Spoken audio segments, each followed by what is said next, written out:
L'un des grands mystères issus des dernières recherches sur les ovnis nous est apparu non pas dans le ciel ni dans l'espace intersidéral, mais gentiment tapi dans le désert du Nevada. Qu'y a-t-il au-delà de cette frontière que le gouvernement des États-Unis tient à tout prix à garder secrète? Y a-t-il vraiment une base secrète cachée dans l'isolement du désert du Nevada où le gouvernement des États-Unis effectuerait des vols d'essai sur des ovnis capturés? Les photos satellites russes révèlent-elles la vérité alors que notre propre gouvernement nous empêche de la découvrir? Le récit incroyable de cet homme pourrait-il être vrai?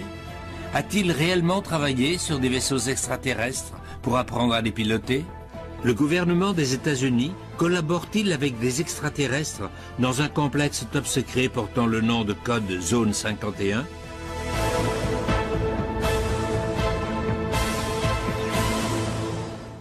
Les anciennes cartes géologiques identifient cette étendue par la seule référence de Zone 51. Ce terme désigne une large étendue, principalement composée de l'ancien lit asséché d'un lac qui porte encore aujourd'hui le nom de Groom Lake.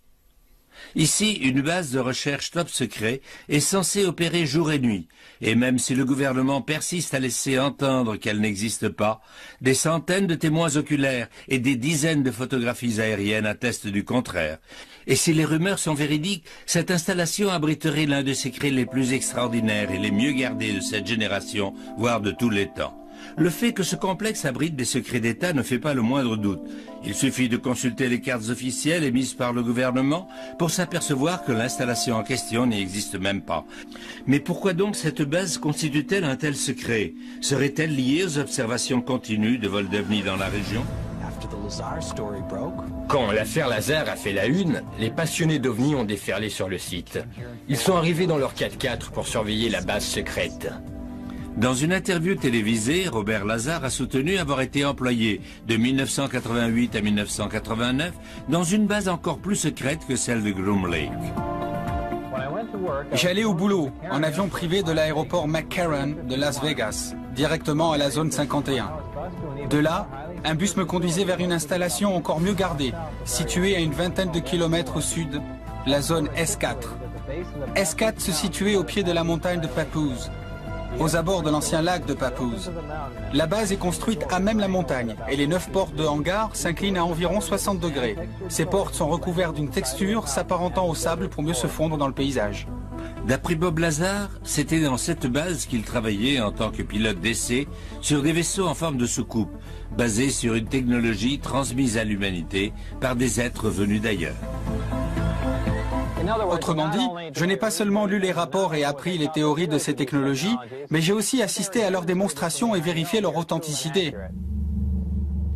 Lazar a confié aux journalistes qu'il y avait plusieurs de ces soucoupes volantes en parfait état de marche à la base S4, mais que lui n'avait travaillé que sur l'une d'elles. En raison de ces lignes très épurées, je l'ai surnommé le modèle Sport.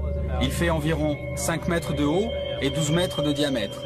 Dans la partie centrale de cette soucoupe sont situés le poste de commande et les sièges, tous deux trop petits et trop près du sol pour être destinés à des humains adultes. Selon Bob Lazar, le vaisseau serait équipé d'un réacteur anti-gravité, ou d'un réacteur de gravité, qui produit une vague de gravité. À l'intérieur de ce vaisseau, il n'y a pas de ceinture de sécurité, car une fois en marche, on a l'impression qu'il est toujours droit, et en état de gravité normale.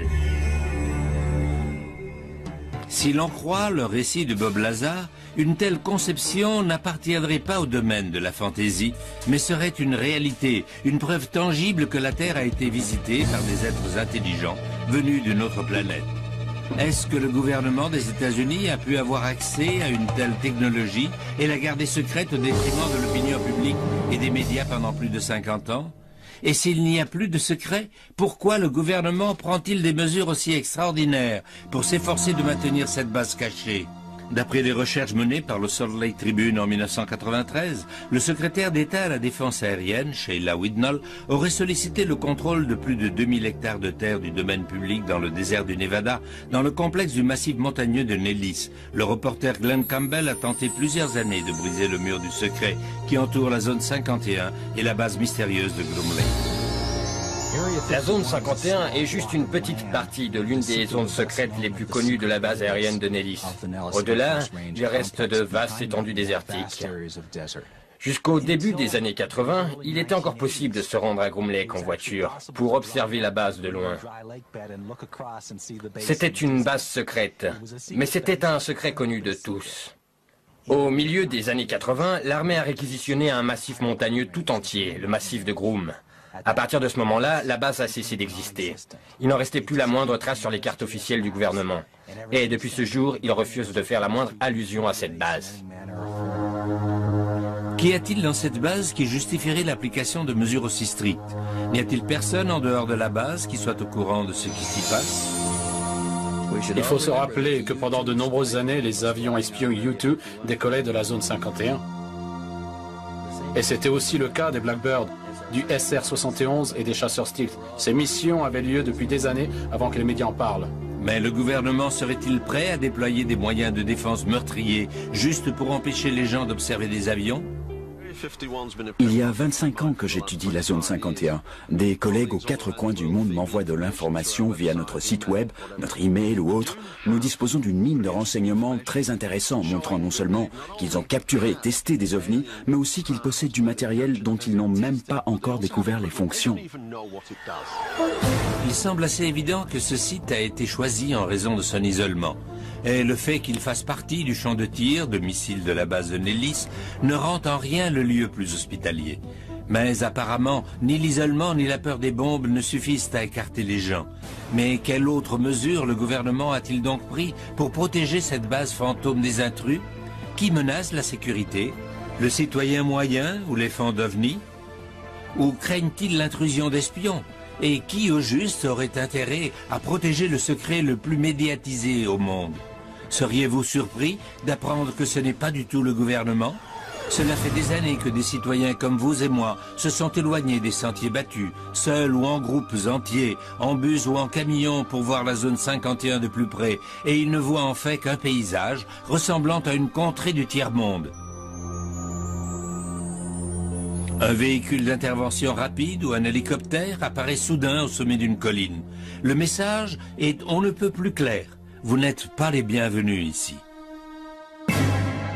Allez, allons plus vite. Dégarpissez. Allez, circulez. Regagnez votre voiture et demi-tour. Allez.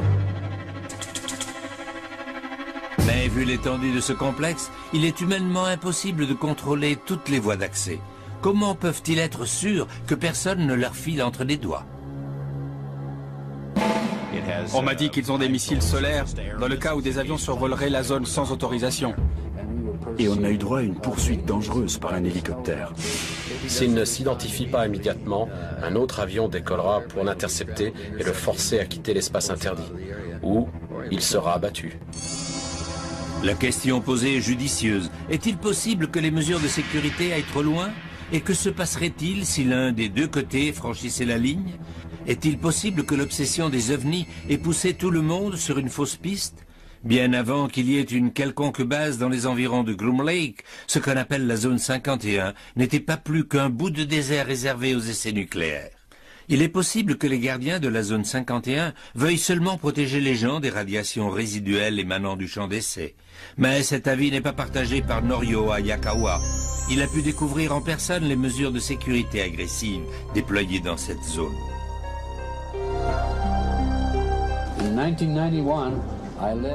En 1991, j'étais à la tête d'une équipe de chercheurs du sud de la Californie. Et avec plusieurs journalistes, on s'est rendu dans la zone. Alors qu'on venait d'apercevoir ce qui ressemblait à une sorte d'essai de vol ou de manœuvre de ces engins en plein air, nous avons été pris en chasse par un hélicoptère militaire noir. Je me trouvais en tête d'une caravane de 7 voitures sur ce chemin de terre qui conduit à l'extérieur du périmètre de la zone 51. Et soudain, un hélicoptère militaire noir sans aucun insigne est sorti de nulle part et a plongé droit sur nos voitures. Il a dû passer à pas plus de 3 ou 4 mètres au-dessus de nos véhicules.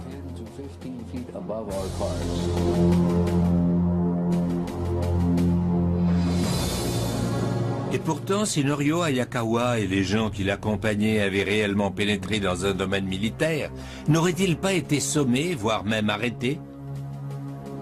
Nous n'avons à aucun moment pénétré dans le domaine militaire. Nous nous trouvions à une bonne distance du domaine militaire. Nous étions dans un domaine public. Nous avions le droit de nous trouver sur un terrain de propriété publique. Pourtant, nous avons été traqués par cet hélicoptère. Ils ont mis nos vies en danger.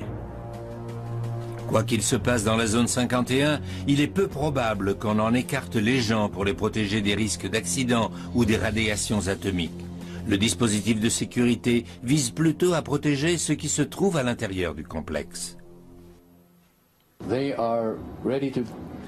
Ils sont prêts à déployer tous les moyens nécessaires pour éloigner les curieux de cette zone, et même des abords du périmètre. S'il est vrai que les forces de sécurité de la zone 51 sont prêts à prendre en chasse des civils en territoire public à plus de 15 km du site, n'ont-ils pas oublié que cette base secrète est probablement encore mieux visible à partir du ciel? Ne suffirait-il pas, en effet, de survoler le complexe à basse altitude pour voir exactement ce qui s'y passe? L'ex-colonel de l'US Air Force, Wendell Stevens, n'est pas convaincu. L'espace aérien y est hautement restreint. Si un pilote se trouvait par erreur dans une des zones interdites, on lui demanderait immédiatement par radio de dégager. S'il persiste à survoler la zone interdite, on le sommerait de quitter l'espace et on le radioguidera vers l'issue la plus proche. S'il tarde à répondre, un autre avion décollerait pour le forcer à quitter la zone ou bien il serait abattu. Les pilotes en manœuvre d'entraînement sont interdits de vol dans cet espace aérien. Une violation entraînerait la fin de leur carrière.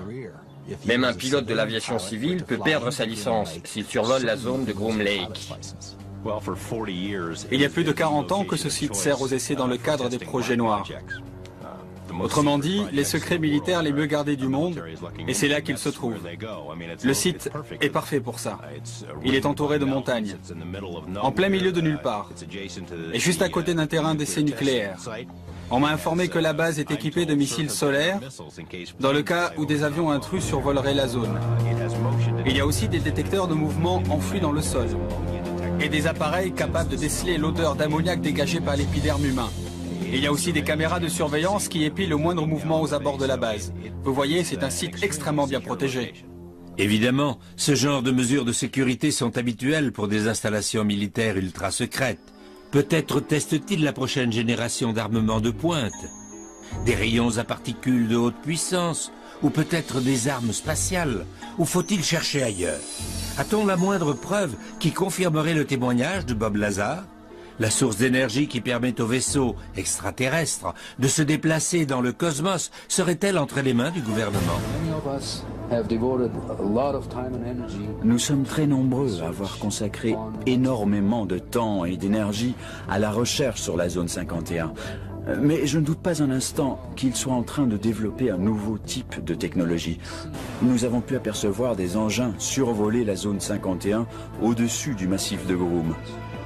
Et ces engins ressemblaient étrangement à ce qu'on appelle communément des soucoupes volantes.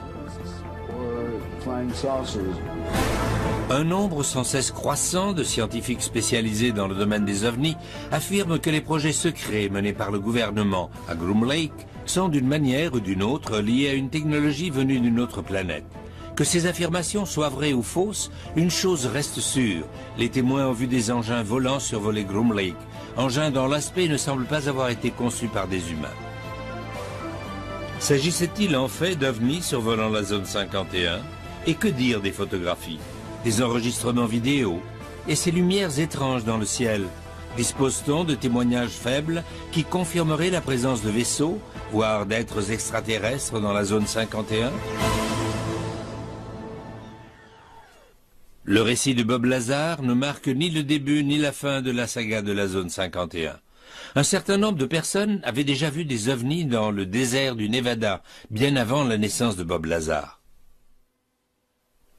Mais l'histoire a intéressé tout le monde à partir du moment où George Knapp a été interviewé par une des télévisions de Las Vegas. C'est ce qui a mobilisé le public ici. Avant cette série d'interviews, la zone 51 n'était qu'une référence dans les anciennes cartes militaires, une zone d'essai nucléaire menée, bien sûr, dans l'intérêt de la sécurité nationale. Mais l'année 1955 a marqué un tournant. Cette année-là, la société Lockheed cherchait désespérément une base d'essai pour tester son nouvel avion espion, le U-2. Ils ont placé tous leurs espoirs dans leur chef d'escadron d'essai, Tony Levier, et ont trouvé un endroit isolé, disposant d'une très longue piste de décollage. Et c'est ainsi que la zone 51 est devenue la base d'essai aérien la plus secrète des États-Unis. Mais que se passait-il d'autre dans cette base? D'après la déclaration officielle du gouvernement des États-Unis, je cite, « Ni l'US Air Force, ni le département de la Défense n'opèrent ni ne possèdent d'installation sous le nom de zone 51. » À proprement parler, c'est vrai. Et même si cette base a été construite par la CIA et est utilisée exclusivement dans le cadre de projets gouvernementaux, elle est exploitée par une société privée. Sa sécurité est assurée par Wackenhut, une entreprise privée. Durant plus de 30 ans, à part une poignée de propriétaires, les gens ignoraient l'existence de Rachel, Nevada et du site de Groom Lake. Mais d'autres événements ont contribué à donner une crédibilité au récit de Bob Lazar. L'agent Guy Hotel de la FBI en 1950 indique qu'il savait que 3 soucoupes volantes avaient été récupérées dans le désert du Nouveau-Mexique. Les engins extraterrestres sur lesquels Lazar avait travaillé provenaient bien de quelque part. C'est ainsi que bien avant l'existence du complexe de la zone 51, les germes de l'un des mystères les plus troublants de la nation avaient déjà été semés. Aujourd'hui, des centaines de passionnés d'OVNI se rendent régulièrement dans le désert du Nevada, en traversant un territoire public pour atteindre les hauteurs du Whiteside ou de Freedom Ridge, dans l'espoir d'entrevoir un engin volant qu'ils croient être capturé d'un autre monde. Lors de l'une de nos expéditions à la zone 51, l'un de nos membres affiliés a réussi à filmer des images plutôt remarquables de ce qui a tout l'aspect d'un engin en forme de soucoupe survolant Groom Lake. Cet engin ne se comportait pas comme les avions conventionnels que j'ai pu voir.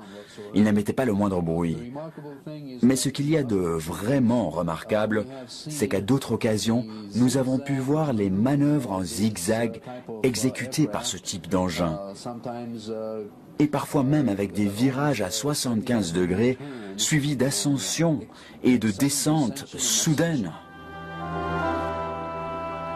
Pourrait-il s'agir d'un vaisseau spatial venu d'une autre planète, tombé entre les mains des hommes? Selon une version assez cohérente d'un grand nombre d'employés, un vaisseau aurait été transporté ici en 1953 et plusieurs extraterrestres vivants auraient été amenés presque en même temps.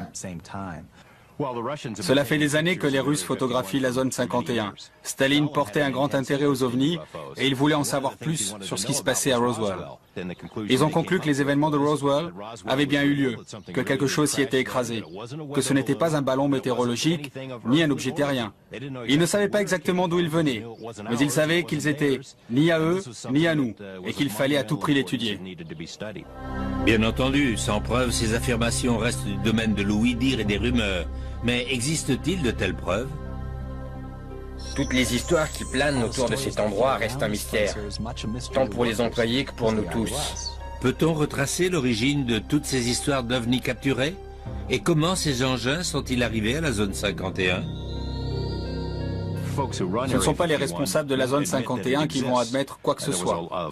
Une action fédérale en justice visait à savoir le nom de la base, mais ils se sont battus et maintenant ils sont exemptés d'en révéler le nom. Lorsqu'on travaille dans une zone secrète comme la zone 51, le travail qu'on fait est fortement compartimenté. On est amené en jet depuis Las Vegas, les hublots obstrués. À Groom Lake, on s'embarque dans des bus sans fenêtres qui nous conduisent directement sur les lieux de travail. On ne voit que le hangar et les quelques bâtiments dans lesquels on travaille. C'est une dichotomie intéressante. Les Russes peuvent survoler et prendre des photos. Nous avons signé un traité d'accès aérien ouvert qui permet à des dizaines de pays de survoler et de prendre des photos, mais nous, qui payons les factures pour le maintien du site, ne sommes pas au courant. En 1988, un satellite russe a pris une photo sensationnelle au-dessus de la zone 51. Si vous regardez l'objet mis en évidence en bout de piste, il est positionné comme s'il était sur le point de prendre son envol. Récemment, de nouvelles photos de la zone 51 ont été diffusées sur Internet, ce qui révèle peut-être du fait que, malgré les démentis du gouvernement, le public exige une explication au mystère planant sur la zone. Cette année, il y a eu de nouvelles photos de la zone 51. Les premières provenaient d'un satellite espion russe capable de détecter des objets de moins de 2 mètres. Les autres, d'un satellite commercial américain capable d'apercevoir des objets de moins d'1 mètre. Ces informations nous apportent des précisions sur les activités menées dans la zone 51, une base dont le gouvernement des États-Unis persiste à démentir l'existence. La précision et la qualité de ces photos satellites sont remarquables, mais elles ne font que soulever davantage de questions sur les activités. Une chose qu'on remarque, c'est l'absence de personnel sur le terrain. S'il s'y passe réellement quelque chose, il reste à savoir où exactement. Jusqu'ici, Bob Lazar restait le seul témoin à avoir donné des précisions sur le travail mené sur des technologies extraterrestres dans la zone 51. Toutefois, dans une interview exclusive pour Secrets et Mystères du Monde, cet homme, David Adair, un expert de renom mondial dans le domaine des technologies de l'espace, a accepté de faire des déclarations publiques sur sa propre expérience dans la zone 51. J'ai construit une première fusée à 17 ans, après de nombreuses tentatives pour y parvenir. Elle faisait environ 3 mètres de haut et elle pesait environ 1 tonne. La conception du réacteur était en quelque sorte unique. Il s'agissait d'un réacteur EMFC, soit un réacteur basé sur le principe du confinement de la fusion électromagnétique. On a eu le soutien de tout le monde. Avec l'aide du Congrès et celle de l'armée, une fois l'engin prêt, on l'a transporté à la base aérienne de Wright-Patterson et puis jusqu'à White Sands, au Nouveau-Mexique. Le 20 juin 1971, on a procédé au lancement. La fusée était extrêmement rapide. Elle a décollé de l'endroit prévu et Arthur Rudolph m'a transmis les coordonnées par radio pour la faire atterrir à Groom Lake, au Nevada.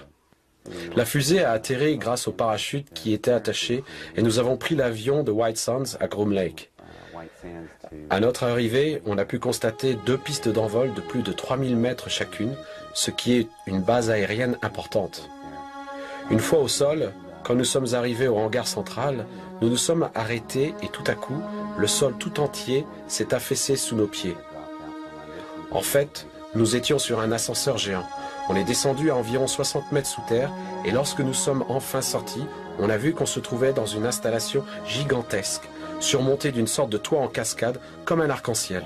Et puis les murs ont glissé et on a alors aperçu d'énormes espaces de travail et des bureaux. On est passé à côté d'une rangée d'ateliers et dans un couloir d'accès de marchandises, là, on s'est arrêté devant un hangar sur notre gauche. Et ils sont descendus. Puis cet homme a ouvert des portes coulissantes. Nous sommes entrés dans cette pièce avec des lumières partout et c'était frappant car il n'y avait aucune ombre. Un peu comme dans un atelier de peinture. Et il y avait quelque chose sur une énorme table qui était recouvert. Ils ont appuyé sur un bouton et des câbles ont soulevé l'énorme couverture. Quelle surprise, c'était un réacteur EMFC, mais celui-ci avait la taille d'un autobus. Mon réacteur et celui-ci fonctionnaient selon les mêmes principes, mais le mien, c'était l'équivalent d'une 2 chevaux, alors que celui-ci, c'était une Ferrari. C'était incroyablement sophistiqué. Il était clair que ce réacteur n'aurait pas pu être fabriqué à notre niveau d'avancement technologique. Cet engin était énorme, et pourtant, il n'y avait pas le moindre câble, pas de vis, pas de rivet, aucun boulon, aucune soudure, aucun raccord, rien. Comme si l'engin entier était fait d'une seule pièce. Quand on touchait le réacteur, c'était encore plus étonnant. Où que vous le touchiez, votre peau créait des tourbillons fort jolis qui partaient de l'endroit du contact et traversaient la coque de métal.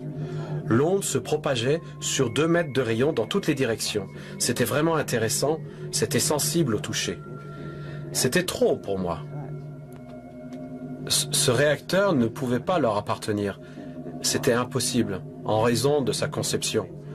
Nous n'avions pas la technologie requise, ni à cette époque, ni même aujourd'hui. Alors je me suis énervé, et eux aussi.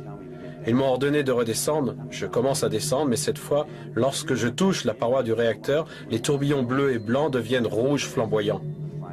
Ils sont orange et rouge traversant la coque. J'étais si surpris de voir que je m'arrête. Et à mesure que je retrouve mon calme, les couleurs retournent au bleu et au blanc. Et c'est là que j'ai réalisé que ce réacteur était vivant.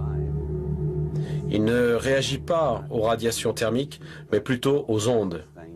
Il s'agit en fait d'un réacteur symbiotique. Autrement dit, il est capable de communiquer avec les occupants de l'aéronef. Ils avaient des engins volants ressemblant à des soucoupes qui se sont écrasés au sol. Ils ne comprenaient pas ce qui les faisait fonctionner. Ils se servent en fait d'êtres humains par la voie de la télépathie. Un peu comme dans le cas du projet de Remote Viewing. Ils peuvent, en connexion avec la zone 51, déterminer comment ces appareils étaient commandés par la pensée. Si vous doutez, je vais vous parler de développement récent.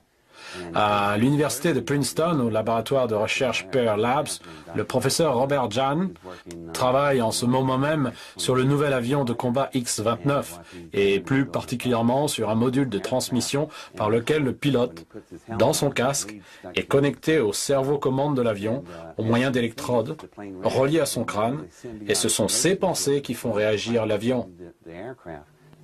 Une véritable relation symbiotique entre le pilote et l'avion.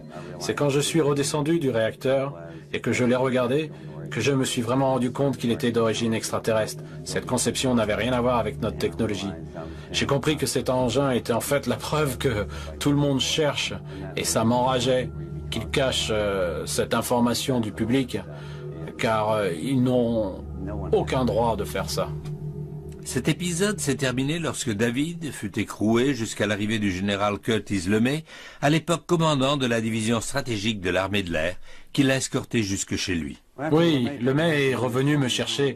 Il m'a fait comprendre qu'il n'en avait pas terminé avec moi. Il m'a assuré qu'il me couvrirait, mais qu'il reviendrait dans ma vie tôt ou tard. Et le général avait raison. À peine s'était-il diplômé, David Adair reçut sa convocation au service militaire pour 8 années au service de la marine de guerre des États-Unis. Mais le jeune spécialiste en fusée reste parmi les seuls à avoir vu et touché ce qu'il considère encore comme étant un réacteur symbiotique, voire même biologique, d'origine extraterrestre. Et si les mystérieux engins volants vus dans le ciel de la zone 51 n'avaient pas été récupérés à la suite d'accidents d'OVNI, notre gouvernement aurait-il pu collaborer en secret avec une autre civilisation? Existe-t-il des relations d'amitié entre nous et des êtres venus d'un autre système? Juste au cas où vous auriez encore des doutes, si la base secrète, la plus connue des États-Unis, reste au-dessus de la loi et bien impliquée dans des projets secrets, une résolution présidentielle datée du 25 septembre 1998 devrait suffire à rassurer tout le monde.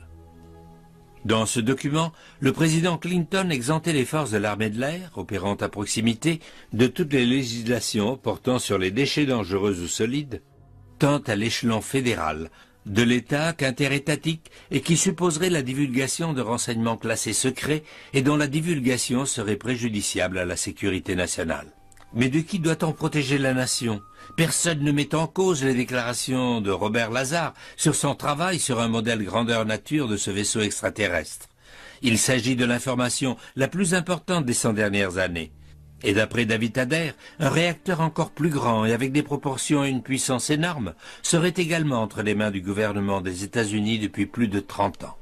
Mais que peut-on déduire de la description d'une technologie d'origine extraterrestre? Comment est-elle arrivée aux mains des hommes? D'après Robert Lazar, il aurait eu accès à des renseignements qui pourraient constituer une preuve irréfutable de l'existence de vie intelligente sur d'autres planètes. Dans l'interview filmée de Lazar, il affirme qu'on lui a montré des documents officiels lorsqu'il se trouvait dans la base top secret S4, disant noir sur blanc que les êtres qui nous ont transmis les secrets sur la soucoupe volante provenaient du système stellaire Zeta Reticuli, situé à quelques 35 années-lumière de la Terre. Ces êtres feraient entre 1 mètre et 1,50 m et pèseraient entre 12 et 25 kilos. Une peau grisâtre et un grand crâne avec des yeux panoramiques en forme d'amande. Ils seraient en mission sur la Terre depuis longtemps et ont présenté des photographies qui dateraient d'il y a plus de 10 000 ans. Des échanges de matériel et d'informations ont eu lieu dans le Nevada jusqu'en 1979, lorsqu'un conflit mit fin au programme de façon soudaine.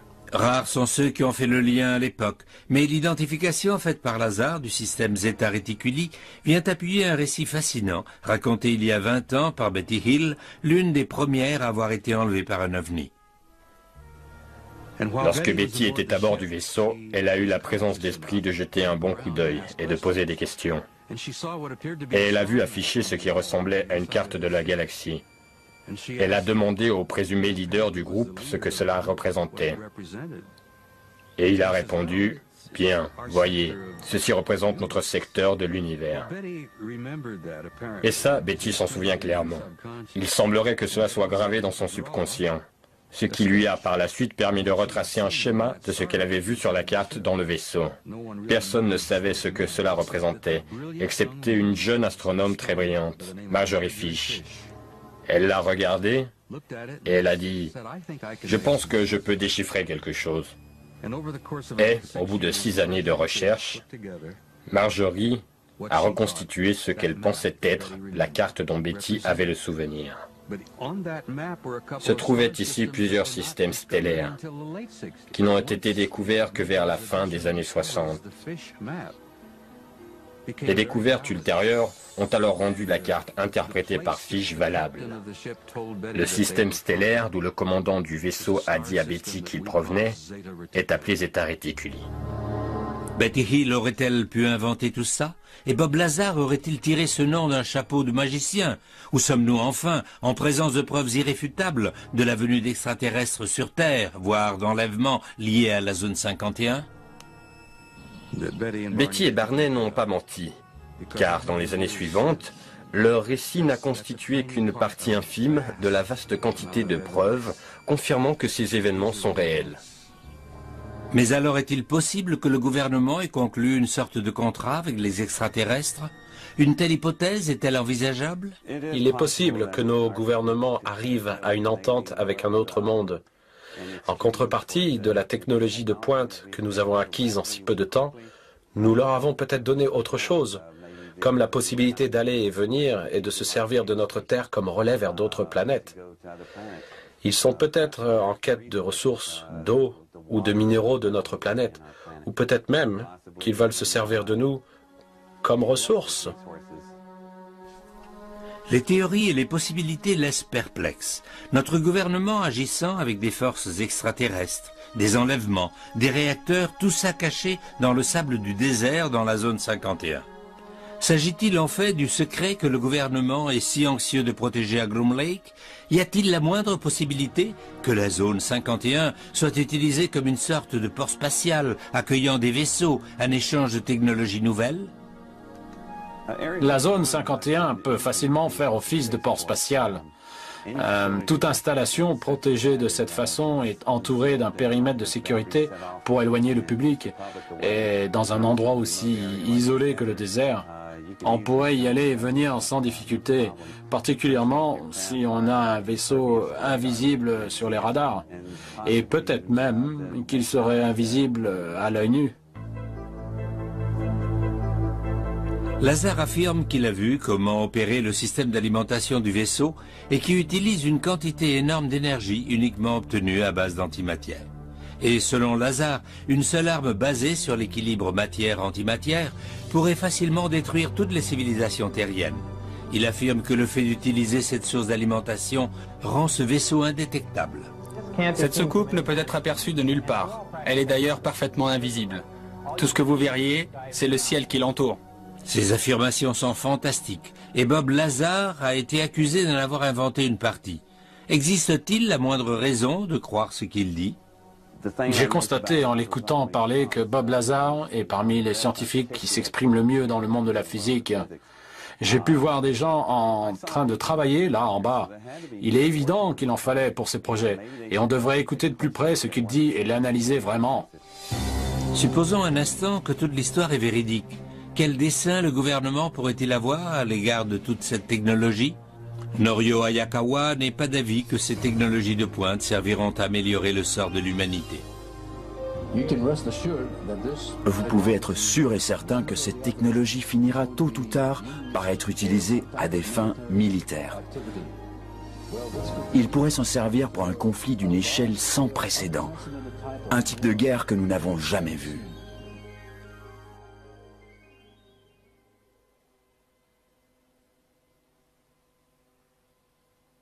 Norio Hayakawa n'est pas convaincu que ces découvertes technologiques serviront au bien de l'humanité.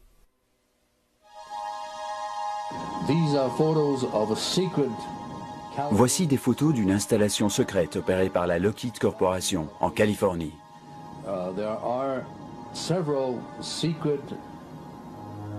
Il y a plusieurs bases aériennes secrètes dans le sud de la Californie où ils sont en train de tester des composantes pour essayer de reproduire certains de ces objets.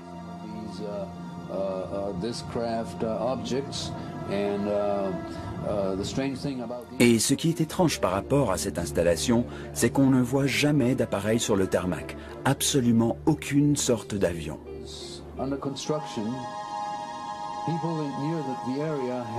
Lorsque le site était en construction, les gens de la région ont pu voir des files interminables de camions à ciment, pratiquement 24 heures sur 24, sans interruption, parfois durant plusieurs semaines, sans arrêt, ce qui indique que la construction d'un complexe souterrain de grande envergure était en cours.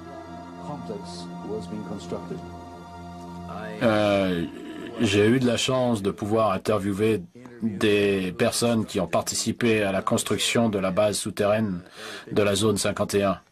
Il y a toutes sortes de laboratoires de recherche là-dessous et la surface a été traitée pour ressembler au désert. D'après Hayakawa, la sécurité autour de cette base est tout aussi stricte que celle autour de la zone 51 et que la véritable dimension de ces deux sites dépasse l'entendement. Même si un projet de ces proportions était vraiment en cours dans le sous-sol de la Californie et du Nevada, doit-on en déduire que la nouvelle technologie est développée à des fins hostiles? En toute honnêteté, cela ne me surprendrait pas que des personnes soient kidnappées et conduites à ces installations souterraines des États-Unis. Et si ce n'était pas le cas, nous serions encore en présence d'une affaire criminelle qui constitue une violation totale de notre système constitutionnel. Ces récits peuvent-ils être vrais?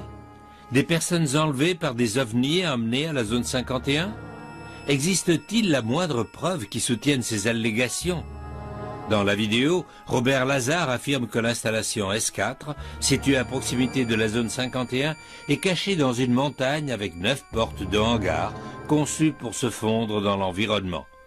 Ce qui est incroyable, c'est que cette version correspond au témoignage de personnes affirmant avoir été enlevées par des extraterrestres à bord d'ovnis et emmenées à une base souterraine mystérieuse. Les otages ont été amenés dans des endroits qu'ils ont assuré être des installations souterraines. Plusieurs otages ont aussi affirmé que leurs ravisseurs avaient l'aspect de personnel militaire américain. Et puis, il y a aussi ceux qui sont convaincus que l'armée développe cette technologie pour défendre l'humanité contre une invasion extraterrestre. Je ne crois pas que le gouvernement ou l'armée ait quoi que ce soit à craindre de la part de qui que ce soit sur cette planète. La véritable menace vient de quelque part en dehors de ce monde. D'autres sont d'avis que le gouvernement cherche uniquement à se protéger lui-même. Ils se sont mis à infiltrer les organisations de recherche sur les ovnis.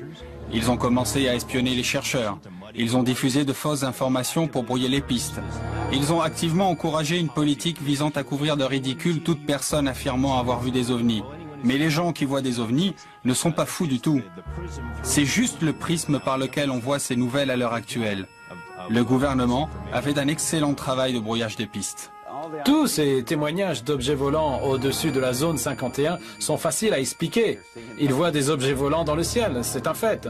La recherche continue et ils pilotent tout depuis l'ingénierie inversée jusqu'aux appareils extraterrestres qui vont et viennent. Ces gens ne sont pas fous. Ils voient vraiment des trucs volés.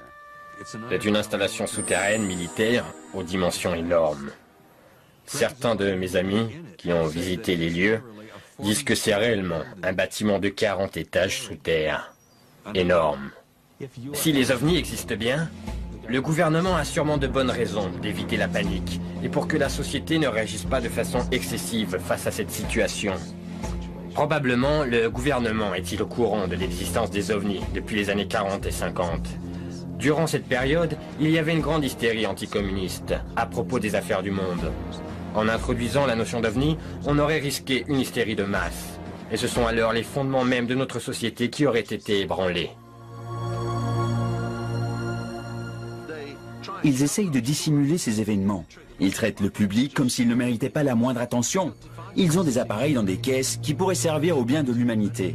Mais qu'est-ce qu'ils font? Ils réfléchissent aux façons d'utiliser ces technologies pour fabriquer une arme. Mais s'ils tiennent réellement à évoluer, ils devraient commencer par partager cette information afin que tout le monde puisse participer à son amélioration et à son application. Bob Lazar est absolument ferme dans ses propos. Lors d'une interview récente, il aurait affirmé: Je suis absolument certain de ce que j'ai vu.